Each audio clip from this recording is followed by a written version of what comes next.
இங்கே மேடையில் அமர்ந்திருக்கும் என் கலை குடும்பமே, பத்திரிகை நண்பர்களே, என்னை வாழ வைத்த தெய்வமான தமிழ் மக்களே, அனைவருக்கும் என்னுடைய அன்பான வணக்கம்.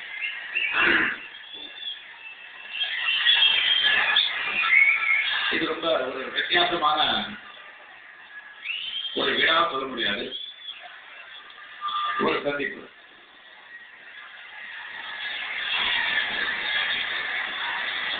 இது எப்போ ஜனங்க மத்தியில அதிகமா பேசி ஜனங்க மத்தியில மதிப்பு மரியாதை வாங்குறது ரொம்ப கஷ்டம். அதே மாதிரி கம்மியா பேசி மதிப்பு மரியாதை வாங்குறது இன்னும் கஷ்டம்.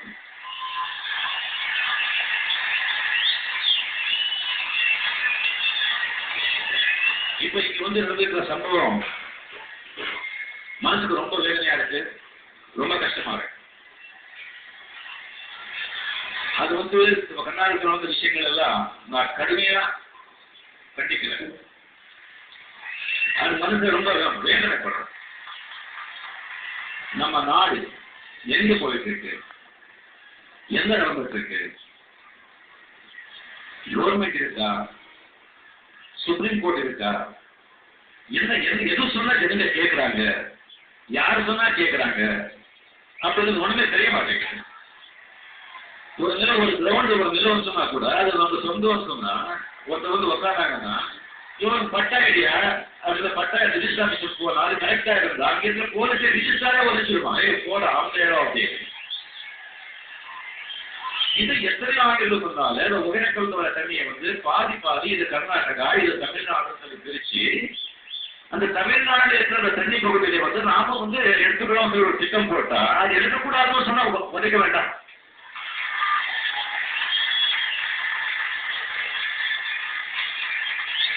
சரி, எனக்கு என்ன ரொம்ப வருத்தம் சொன்னா இதை பூவங்க பண்ணிட்டு இருக்காங்க ஊருங்க. எனக்கு என்ன வருத்தம் சொன்னா ஒரு தேசிய கட்சி, மிகப்பெரிய தேசிய கட்சி, அதுக்கு சேர்ந்தவர், அந்த மாநிலத்தின் அந்த கட்சியோட மிகப்பெரிய தலைவர், அவரு இதை கொண்டு விடுறார். என்ன கேவலம் பாருங்க. அவர் சொல்லி விடுறார் இந்த மாட்டாங்க அவங்க விட்டுடுங்க, பெரிய அளவில் பேசுவோம்.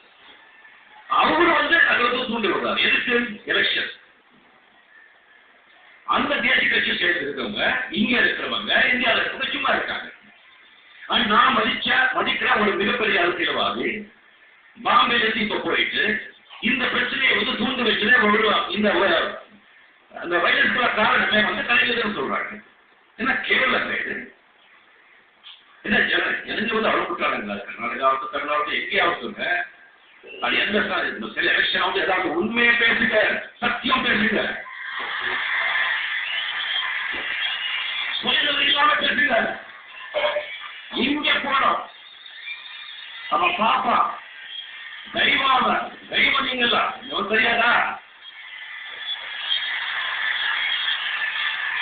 உண்மை, சத்தியம், நியாயம், அதுதான் எதுக்குமே சோறு போடும், அதான் எதுக்குமே காப்பாற்றும்.